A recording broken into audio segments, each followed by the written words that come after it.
Hello and welcome back into the Reading Corner. This week we're going to be looking at how to win friends and influence people. And I'll first do a summary of Carnegie's main points, of which there are a lot in this book, and then I'll get into my own personal review and rating. Just one quick note before I get into it. This book is originally published in 1936, and I've got a re-released version published in 1981. And as I understand it, there have been very minimal changes to the book in the re release, but it's pretty amazing how the stories and the ideas still carry through to modern day. How to Win Friends and Influence People begins with a disclaimer of sorts by Carnegie. And the author asks us really to take the book seriously and to apply it to our lives and to return to it frequently. And he lays out 9 recommendations for how to read the book. And I won't go into all of those recommendations, but they're all geared towards putting the book into action and not just reading it for entertainment. Carnegie splits the book into 4 parts, which build upon one another, really. And those are fundamental techniques in handling people, ways to make people like you, ways to win people over to your method of argumentation, and how to change people without making them offended. All of the principles laid out in this book really build upon looking at people's self-interest and their natural human instincts and responses to situations. And the first lesson in this book and principle is don't criticize, condemn, or complain. Carnegie says that criticism is futile because it puts a person on the defensive and makes him strive to justify himself. He argues against criticism because it's combative and it really sets people off guard. And he really says the only way to get your way actually is to make the other person want to do what you want them to do, or to agree with your ends. And one way to do this is by making them feel important, because everyone likes to feel important. And by feeling important and feeling that by doing this thing for you, they are important, they will want to do it more. And in terms of ways to get people to like you, which obviously cannot be fake, but really has to be genuine, the number one way is by showing love to others.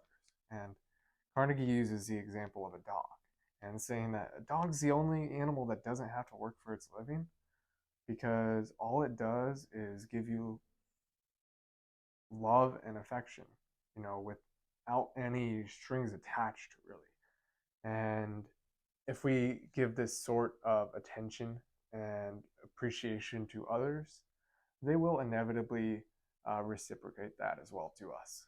And Carnegie gives some other general tips as to how to make friends and how to maintain friends. And these are things such as smiling, calling someone by their name, which is a big compliment to people, and just becoming a good listener. But he also says, when we must talk in terms of the other person's interest. Pay attention to what they like, what they want to discuss with you, what piques their interest, and talk on terms that they can understand. So that way you will be more interesting to them. And in the next section, in how to win people over to your way of thinking, Carnegie kind of throws a little bit of a curveball. And the curveball is he says you can't win an argument. Now, what he doesn't mean by this is that you shouldn't try to win people over to your way of thinking.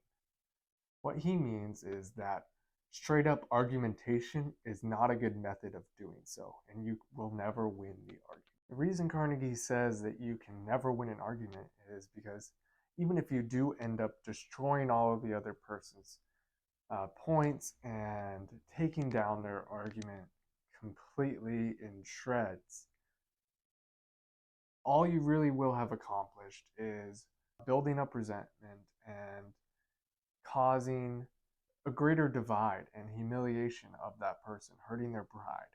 And Carnegie asks whether we would prefer to have someone's goodwill or a theatrical academic victory. Carnegie lays out several ways to effectively disagree with someone, and these include giving someone a sympathetic ear, really allowing them to take your side of the argument, and using the Socratic method, asking good follow up questions, and even illustrating your point rather than just stating your point.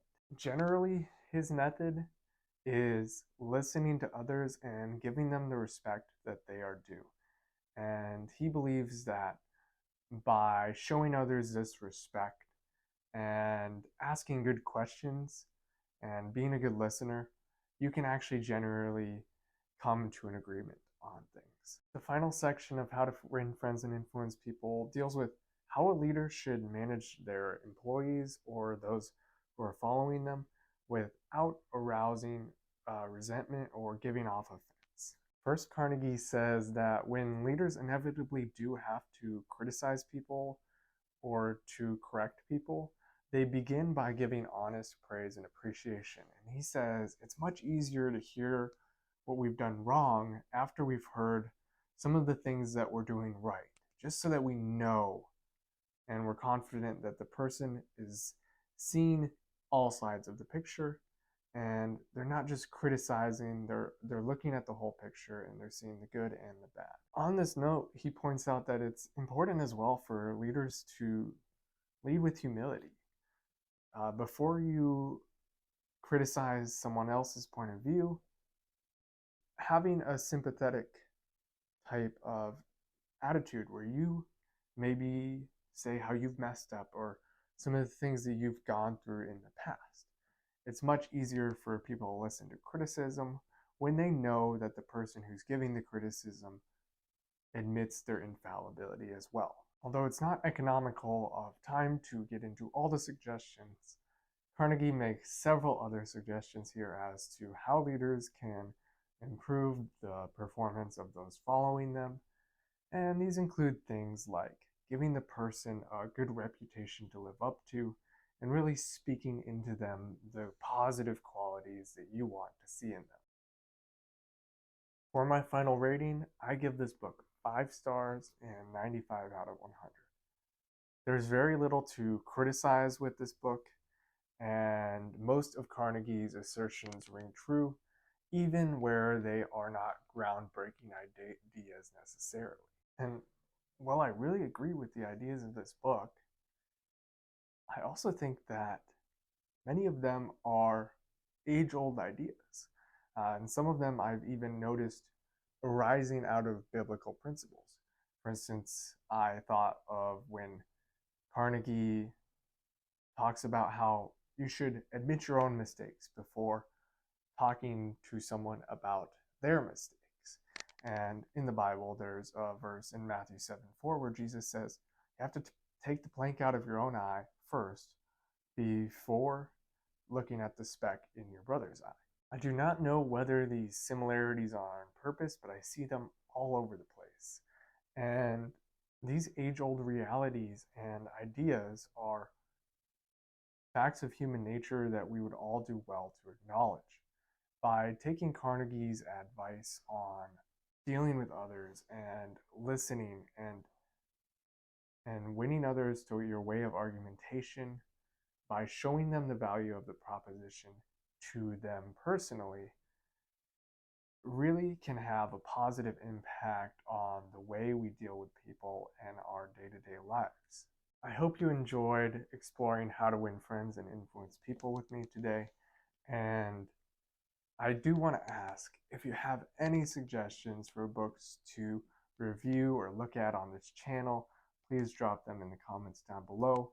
And if you enjoyed this video, please hit the like button and subscribe if you want to see more videos in the future. Thank you for watching, and I'll see you next time in the Reading Corner.